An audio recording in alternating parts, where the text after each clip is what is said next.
31 August বিকেল 4টার দিকের ঘটনা। গুলিস্তানের অদূরে পুলিশ সদর দপ্তরের মূল গেটের ঠিক উল্টো পাশে ছোট্ট জটলা এক তরুণ পাকড়াও হয়েছে। অভিযোগ কানের দুল ছিনতাই। তখন পাশেই দাঁড়িয়েছিলেন এক নারী। তার এক কানে স্বর্ণের দুল, অন্য কান ফাঁকা। তিনি জনতাকে ছেলেটিকে দেখিয়ে বলছিলেন, আমি ডাক্তার কাছে যাবো, আমার শরীর সালাম করছে দেখি আমি ইনকাম করে দিচ্ছি মাথাটা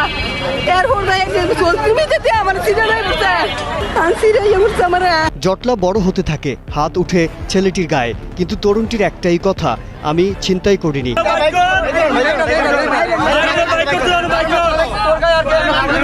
কেউ তাকে মারতে থাকে, কেউ পকেট হাতায়, একজন তো তার দুই গাল টিপে ধরে ছিনতাই হওয়া দুল বের করার চেষ্টা করে।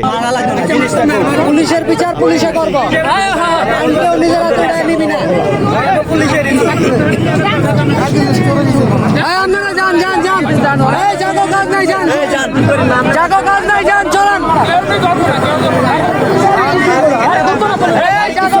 না অন্য পক্ষ মরিয়া, তারা নিশ্চিত এই ছেলেই ছিনতাই করেছে। হালকা উত্তম মধ্যমও চলছিল।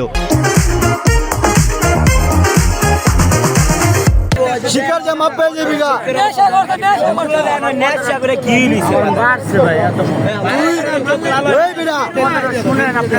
তুই চালু শিকার যা, তোর কেউ মারবো না, তোর ছাড়া দিব, তুই শিকার যা।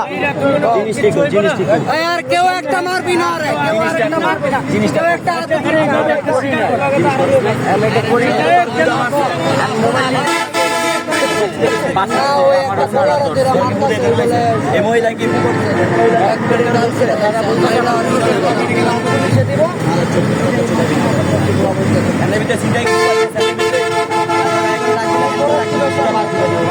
এনের ভিতরে আর জায়গা নেই রে।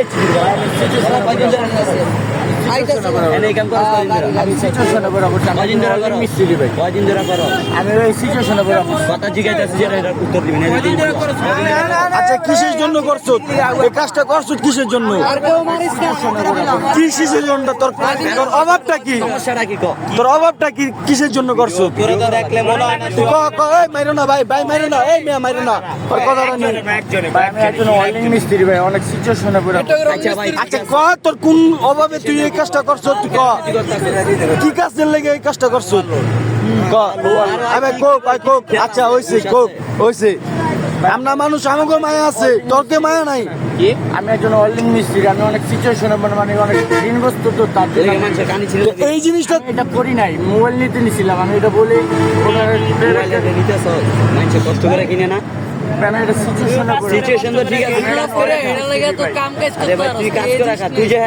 তুই যে মোবাইলটা নিতেছ তোর মতন সিচুয়েশনে করবো, তখন কি করবি? উপরে তখন কি করবি? প্রয়োজনীয় জিনিস মহিলার টান দিস কান কিন্তু ছিঁড়ে গেছে, এটা কিন্তু প্রমাণ। কান ছিঁড়ে গেছে, প্রমাণ আছে।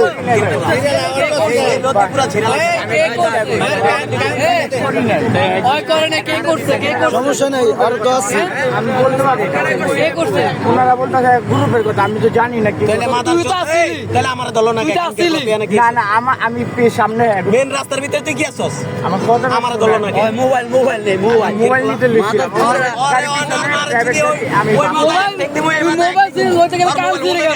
ওনারা বলতেছে আমার গ্রুপের কথা, আমি তো আমার তোর গ্রুপ কান থেকে তুই যদি বললাম তুই মোবাইল নিতেছস করছে, আমি তো সামনে তুই মোবাইল নিতেছস কিন্তু কিছু তো কান কানটা থেকে একটা প্রাইভেট গাড়ি, আমি বাসে তাহলে তোর দল লাগি লাগা আমার সামনে। আর ওরা এক গ্রুপই ভাই, ওরা এক গ্রুপই কাম দেয়। তুই বাঁচতে চাইলে তোর গ্রুপে ফোন দে, বা তোর গ্রুপের কোনো লিঙ্ক দে, যে আমরা ধরতে পারি।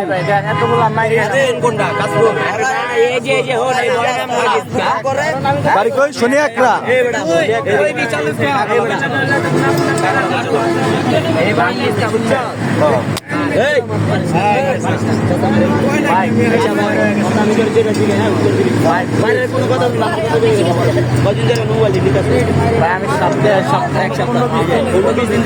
কয়টা লইছ মোবাইল? আমি সপ্তাহে একবার একটা কথা উত্তর দিবি, ঠিক আছে?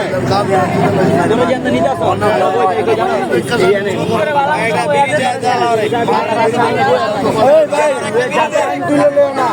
ভাই প্রশাসন ফোন দিয়েছি, প্রশাসন আরে গাড়ি তলে দিতে চেয়েছিলাম, তোর কপাল ভালো, তুই তামা চাইছো।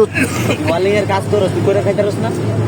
এই বেটা কত কি সুন্দর চেহারা, কি সুন্দর বডি ফিটনেস, তুই তো কাজ করে বহু টাকা কামাইতে পারস, তুই চুরি করস কে? অনেক মানুষের তো একটা হাত নাই, এরপর তো গাড়ি চালাইতেছে, একটা পা নাই, এরপর তো গাড়ি চালাই তোর সবই আছে, তোর কি এর অভাব, তোর কিসের অভাব? নাই, তোর একটা কোনো হাত আছে? আর কোনো কিছুর অভাব আছে ভাই? ভাই নেশা করে তার লেগে চুরি করছে, নেশা করে তার লেগে চুরি করে। আলো লইছে জানো, পুরো হিরন গাড়িটা আলো লইছে না। আর একটা মারবি না, সব অনেক মারা হইছে। আচ্ছা কেউ যদি গা হাত দেন খারাপ হয়ে যাবে, আমরা খারাপ হয় না, তুমি ঠিক আছে দুই চারটা হয়েছে কেউ আমি ওটা করি নাই ভাই। ভাই পুলিশ আইতাছে, আইনের কাছে আইনি করবো, ঠিক আছে? আর এখন আর মারা লাভ নাই, ওই বহুত মার খাইছে, বহুত মার খাইছে। আর পুলিশের দ্বারা ধরা দিমনে, পুলিশে যা করা করবো, পুলিশ আইতাছে। আচ্ছা এডি থেকে না সত্যি করে হ্যাঁ নেশা করে লাগে করছস না এতে গাড়ি চাই মিয়া আর নেশা করে দিকা এই যে মাত্র সত্যি করে কত অস্থির লাগে। তুই যে কইলি তোর বোনজেরও হাসপাতাল বা কি কইলি জানি, ছোট মনে একজন ভার্সিটি পড়ে অনেক টাকা দরকার, এই জন্য তখন ক্ষুব্ধ জনতা অবাক হয়ে দেখল দাঁতের শেষ ভাগ থেকে ছেলেটি বের করে আনছে সবার প্রত্যাশার কানের দুল। মুহূর্তেই পাল্টে যায় দৃশ্য, একজন আরেকজনের মুখের দিকে তাকাচ্ছিল, উল্টো দিকের পুলিশ সদর দপ্তর দেখিয়ে বলছিল এরে পুলিশে দেয়া উচিত। এদিকে ছিনতাইয়ের শিকার সেই নারীর মুখে হাসি থাকলেও খোদ পুলিশ সদর দপ্তরের সামনে দিনের বেলায় প্রকাশ্যে এমন ঘটনা ঘটায় নিরাপত্তা নিয়ে প্রশ্ন তোলেন উপস্থিত অনেকেই। এক পর্যায়ে ভাঙতে থাকে জটলা, সমস্যার সহজ সমাধানে মনে হলো অনেকেই খুশি, কিন্তু এক দুজনকে বলতে শোনা যায় পুলিশ কি করে তাদের কথা। এইখানেই আইন শৃঙ্খলা রক্ষাকারী বাহিনীর সদর দপ্তর, সচিবালয় খুব দূরে না, তাহলে এলাকাটি ছিনতাইকারীদের অভয়ারণ্য হয় কিভাবে? মাজহারুল আলম, কালের কণ্ঠ। আপনি পাইছেন?